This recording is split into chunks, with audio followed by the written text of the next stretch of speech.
Hey everybody, it's been a hot minute, and it's been a little while since I've kind of put up a video, so let's talk about some of the things that we've recently been picking up. So first thing we've picked up that I want to show off is a base set first edition Magnemite. So I don't actually have many base set first ed cards that are English. I say it because actually a friend of mine gave me a bit of a stack of them for Crimbus this year. So yeah, so I just wanted to kind of just show this off and stuff because it's a pretty cool card and I just really like it. And we'll actually kind of go in more into depth of the different things of base set leading into next year because I do plan on doing some more YouTube videos heading into 2022, or actually once 2022 starts, I guess. Blah, words are hard. And one of the things is actually the differences in base set cards. Like, there's some pretty interesting things with it that I kind of want to show and let people know about.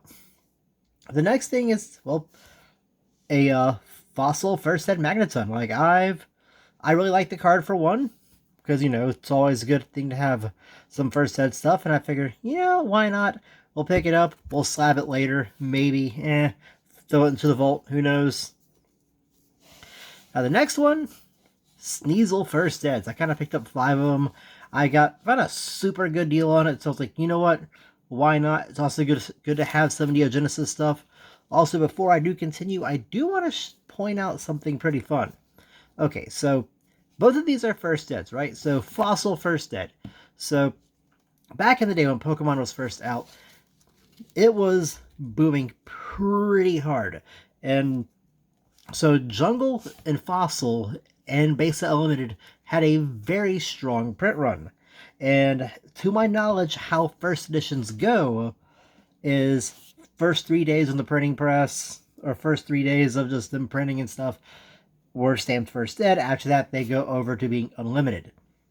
So because of how popular Pokemon was back when base set, Jungle, Fossil, Team Rocket was and stuff, those sets right there have a higher number of first edition cards, if I remember right and remember hearing correctly, as compared to where the Neogenesis set, to where, it started to slow down, the hype train kind of just was losing steam, but it was still up there and stuff. These, to my knowledge, have a lower number of first edition cards all around as compared to Jungle, Fossil, and Team Rocket. So that's kind of why we picked it up. Plus also, you know what? Why not? First sets are always fun to have. Now the next one's got an interesting story. So since October, I picked up about 5 first edition Hound Hours. I, for one, love this card. I love the artwork of it. I just love how the Hound Hour just got an angry look on his face, looking up there at the moon through the reeds. For me, this is a strong sentimental card to me because I used to have this as a kid, and I used to absolutely just love looking at the artwork and just enjoyed it all around. So yeah, so since I've been able to have the ability to, and since I got back into Pokemon, I decided, I'm going to just start picking these up. And so far, I may or may not have 10 first ed non-holo of these Hound Hours, just because I like the art. And am I going to keep on picking up more? I don't know. I might. The next thing I have right here is 3 Doomblades that are the player rewards promos. So way back in the day, you used to be able to get promos or just go to your basic LGS, playing some tournaments and stuff, and if you played enough in a certain time frame, you would get mailed a nice promo card. It was a nice system for back in the day, and it's what kept people kind of going into the store and keep on playing. So I know that there's the set list cards that have these promos right here that have a little thing on them, but so I still like them, and I used to play a lot of Magic the Gathering back in the day. I remember having some of these and actually having a lot more of them. But it's like, you know what? Why not, for old time's sake, just pick up a few of them. Why not? Next is Meddling Mage Judge promo. So I've never had a Judge promo before, so I figured, you know what? Why not? Meddling Mage is a strong card. Just hold on to it. Just funsies. Now the next one, this one's actually a bit of a story right here. So, for those who don't know this, Godzilla Death Corona, this card right here, because when the Ikoria set came out, they actually had to do a quick reprint and change this card and the name of the card because the word Corona isn't and stuff, because this set literally came out the same year as, well, the big 2020 event and stuff. I don't want to quite say it right out loud and stuff because, well, you know, you don't know how YouTube is and stuff. So there are booster packs out there that are the collector's ones that do not actually have this exact wording of a card. It's the same card, it's just they changed the name of it. So it's kind of a historical piece in a way, or I think it will, because we'll look back at it and be like, hey, remember this? And it's going to become harder to find because of them having to switch it over mid-print run of the name. Next one, Mistress Factory. So Mistress Factory originally was in, I think, Antiquities, I believe it was. Yeah, it was an Antiquities card. And they printed it as a Judge promo. Oh, goodness. When was it? Back in 05? Yeah, back in 05, apparently. And, another neat thing to pick up. Thought, why not just have that and hold on to it. Next one, I actually got given this as a Christmas gift. A MetaZoo Crypticon card. And this right here, I don't have any MetaZoo cards yet. Haven't had a chance to really get into picking up some singles or sealed product of it and stuff. But I, for one, am a sucker for things that are very unique and have a bit of a history to them and stuff. And this right here, I think, is pretty unique because at the time this card is printed and stuff, METZ, actually also at the time of recording this, MetaZoo only has, like, what, the regular set and then the Halloween set. So if MetaZoo does actually do pretty good and is able to keep on kicking on, this card right here, I feel, is going to do pretty well for itself and be kind of sought after later on. Fingers crossed. Now the next one, a Jinx First Ed.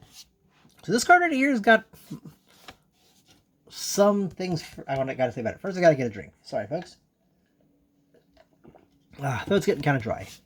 Gotta get used to talking more for longer times. So I actually just, with this card, I saw it on eBay. It looks like it's light-ish play and stuff, closer to near mint, but I'm kind of a bit hard on my grading on cards. I saw this at like 3 a.m. No bids. $8 was the starting bid. So I was like, you know what? I'll just hit the starting bid and we'll just go from there. I wake up, bam, I won the auction. Who's going to say no to an $8 First Ed Jinx, right? So, I've also lately been picking up a lot of Shadowless First Ed cards.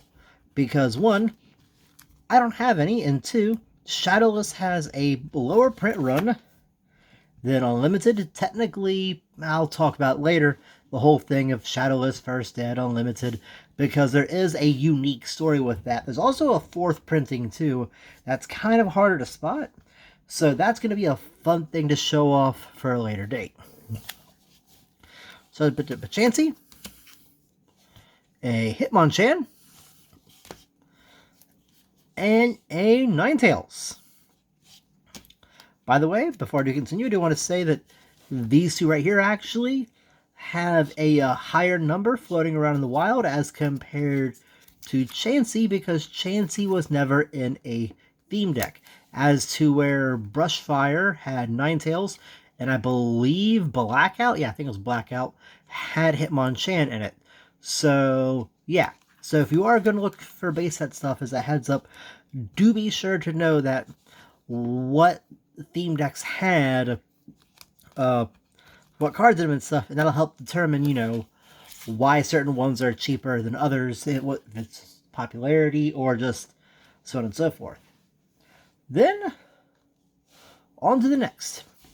I've also been picking up a bit of a Neogenesis First Ed cards. Okay, the reason why is because I feel like a lot of these are quite undervalued, and I've just been bidding on some stuff, picking up a little bit here and there, and I just feel like these have a lot of room to grow. So I'm like, you know what? I'll just pick these up, hold off onto them. I might get some of these graded once PSA opens up, or just hold on to them till like 2023, grade some, sell some, keep some. But mostly I still feel like these have a long, long way to go. And a big possibility of growing. Heracross first dead. And then a Meganium. So I actually got super lucky with this Meganium to where it's about light play-ish, maybe moderate play, maybe. That right there. A little bit of a stickler on it. A little bit of a harsh critic on it. Won at an auction. Felt pretty good about it. So yeah, that's kind of what I've been picking up lately. So yeah, we're probably going to be doing some more of these things right here, recording more of these. Like I said, once 2022 rolls around and stuff, we're going to start doing 5-10 minute videos and stuff. Hopefully, that's the case. We're going to try to stick to this plan. We're going to talk about what we've been picking up, what's going on, different card things that I find interesting now to make sure everybody else knows about. And it's not always going to be like this. Sometimes you'll see my face. Sometimes it'll just be just showing what we pick up. So until then, I will see you all next time.